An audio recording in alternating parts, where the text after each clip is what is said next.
What's up YouTube? Today we're looking at the Melvin Lee Davis Bass Preamp DI pedal. This is a great and affordable pedal to use as a DI for your bass, a preamp leading to a bass speaker cabinet, or an all-in-one amp and cab sim pedal in case you want to go ampless at a gig. It even has a drive foot switch to add some crunchy tones to your playing. A while back, I was using and reviewed the Tech 21 VT Bass DI for gigs with my covers band. I used this pedal instead of bringing a bass amp to gigs, and since everything was being sent to our in-ear monitors or floor monitors on stage, I didn't really need an amp, so I used the pedal instead. While the VT Bass DI did the job and was good for what I needed at the time, after a while I found it was better suited for music styles such as rock and alternative music. It just had a little bit more of an edgier bite to it. The cover band I'm in is playing more of a pop, funk and R&B style of music. I then stumbled across this pedal from NUX, the MLD Bass Preamp DI, which was much better suited for what I need compared to the Tech 21 VT Bass DI. And I've been using this pedal for over a year now and I am very happy with it. So if you're thinking about using an amp and cab simulation for bass and want to try going ampless at your gigs, stick around and we'll dive into some of the features and capabilities of this pedal. The MLD Bass Preamp DI is part of the NUX Verdugo series of pedals, which I picked up from Music Planet for around $289 New Zealand, but it's probably going to cost less than that if you're purchasing using US dollars. The pedal is a collab design from NUX and American bassist Melvin Lee Davis, who has worked with Chaka Khan, the Pointer Sisters, and Lee Ritenour, just to name a few. The pedal also comes equipped with some preloaded impulse response slots and files with some familiar speaker cabinet and bass amps. The pedal has a micro USB port to make use of the downloadable software to tweak and edit your sounds and use it for recording. But since I use this pedal specifically for live performance, I'm not going to be covering the software in today's review.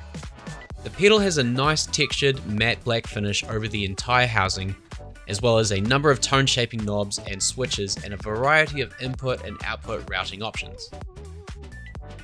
There are two foot switches on the pedal, one of which is dedicated to only adding a drive or crunch sound to your bass, which is great when you only need it for some edgy sounding bass tunes. The other foot switch turns the pedal on or off, but what I really like about this is that the drive foot switch can still be used even when the other foot switch is off. So you can use this pedal as a drive pedal, bypassing the tone shaping and go straight into your usual amp and speaker cab. Up the top we have the volume knob, which controls the overall output volume of the pedal when it is on. Below that we have the bass knob, which adds or removes up to 12 decibels of the 40 Hz frequency. Next to that we have the middle knob, which will add or remove up to 17 decibels of a frequency that you can dial in between 160 Hz and 1000 Hz using the frequency knob that is next to it. The treble knob will add or remove up to 12 decibels at 8 kHz. Over on the top right, we have the drive knob, which controls the amount of drive or crunch in your tone when the drive foot switch is activated. The drive foot switch and the drive knob is not affected by the on-off foot switch. The blend knob controls the overall blended mix between the clean signal and tone shaping signal from the pedal, including the drive setting. The top of the pedal also comes equipped with two small mini switches. The first one, labeled DI, activates the impulse response speaker cabinet for the DI output and headphone output. When the switch is down, the impulse response cab sim is off. The next switch, labeled out, activates the same impulse response speaker cabinet simulation for the main output. On the back of the pedal, you can plug your bass guitar directly into the input socket or plug it in after your effects pedal signal chain. There is also a through option, taking a direct and unaffected signal from the input source for you to send elsewhere. Next we have the main output, which sends the tone shaping output signal of the pedal.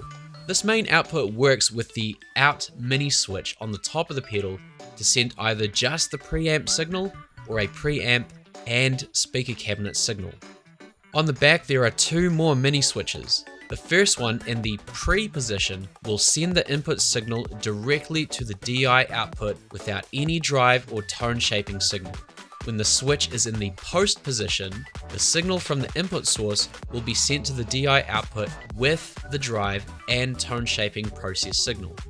And just like a regular DI box, the ground lift switch helps eliminate unwanted humming from grounding issues. As I've said before, I use this pedal only for live settings, but there is a micro USB port for those that want to make use of the downloadable software and edit the impulse response settings. The whole pedal can be powered by a typical 9V DC center negative power supply of at least 150 milliamps. Now, just when you think that's all the pedal can offer, think again. On the side of the pedal, there are more sockets to work with.